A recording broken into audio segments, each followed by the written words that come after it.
Bonjour tout le monde, bienvenue au cours de maintenance informatique et réseau. Aujourd'hui, cette vidéo porte sur la présentation de la carte mère et de ses composants. On peut dire que la carte mère est la pièce maîtresse de l'ordinateur, ou bien l'élément constitutif principal de l'ordinateur est la carte mère, communément appelée motherboard ou mainboard en anglais.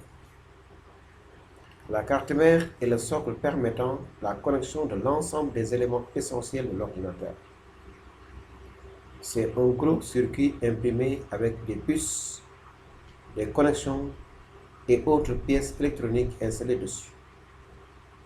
L'information échangée entre les différents appareils à l'intérieur de l'ordinateur, la plupart de cet échange est faite à travers la carte mère.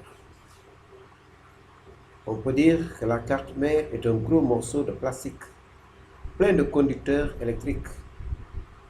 Conducteurs, on entend par là les bus. Les bus, ce sont des lignes. Ce sont des lignes électriques qui permettent tout simplement aux divers composants de la carte mère de pouvoir échanger des informations. Donc, c'est des canaux de communication électrique. En dehors de cela, on sait que la carte mère aussi est constituée de plusieurs couches pour faire la connexion entre diverses pièces. En addition à ces cavités et ports, la carte mère contient aussi plusieurs autres points de contact. Ceci inclut des connexions pour l'alimentation, des connexions de disque dur, IDE ou SATA. Nous avons également des jumpers qui permettent tout simplement la configuration de la carte mère. La carte mère est essentiellement composée de circuits imprimés, de ports de connexion par le biais desquels elle assure la connexion de tous les composants et périphériques propres à un ordinateur. C'est-à-dire, le disque dur est branché sur la carte mère, le processeur, la mémoire, les lecteurs, les chipsets, etc. afin qu'ils puissent être reconnus et configurés par la carte mère lors du démarrage. La carte mère représente le plus grand circuit électronique du PC. C'est la plus grande plaque de l'ordinateur. La carte mère gère l'ensemble des composants électroniques en charge du transfert des données entre les différents composants. Les connecteurs fixés à la carte mère permettent la connexion des cartes d'extension. Comme vous le voyez ici, il y a la carte graphique qui est considérée ici comme la carte d'extension. Nous avons aussi des connecteurs PCI. Il y a aussi des connecteurs PCI Express qui ne se trouvent pas sur cette carte mère. Les connecteurs d'extension sont connecteur PCI, connecteur AGP et connecteur PCI Express. Ici, vous avez vu sur le bus AGP, ou bien sur le connecteur AGP, l'on a affiché la carte d'extension de type carte graphique. Donc, on a des cartes d'extension de type carte graphique, carte son, carte réseau. Toutes les cartes sont disponibles sous forme de carte d'extension.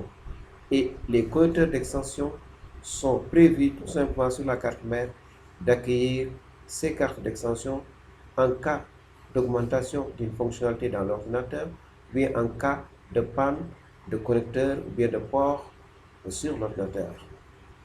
Donc ici, vous avez les connecteurs d'extension.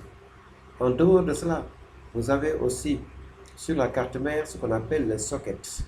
Le socket, c'est l'élément qui permet tout simplement d'accueillir votre processeur au niveau de la carte mère.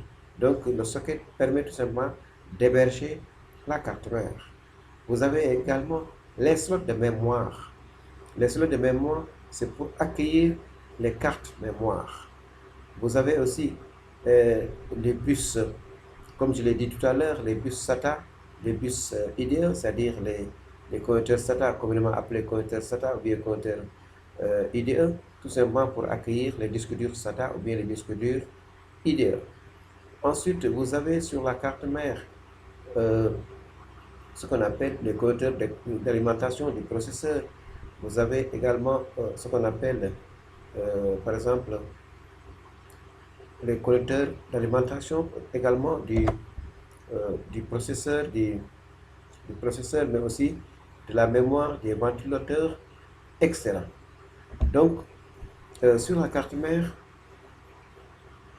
d'un ordinateur regroupe aussi des circuits principaux tels que le microprocesseur, il y a les bus, il y a les mémoires, etc. Comme je viens de le dire tout à l'heure. Ensuite, en dehors de cela, nous pouvons voir sur la carte mère que la carte mère est composée également de plusieurs ports d'entrée-sortie, à savoir les ports PS2, vous avez les ports série, vous avez les ports firmware, vous avez les ports USB, les ports RJ45, c'est-à-dire les ports réseau, etc. Tout simplement pour permettre d'accueillir des périphériques au niveau de votre ordinateur. Je pense que vous avez déjà euh,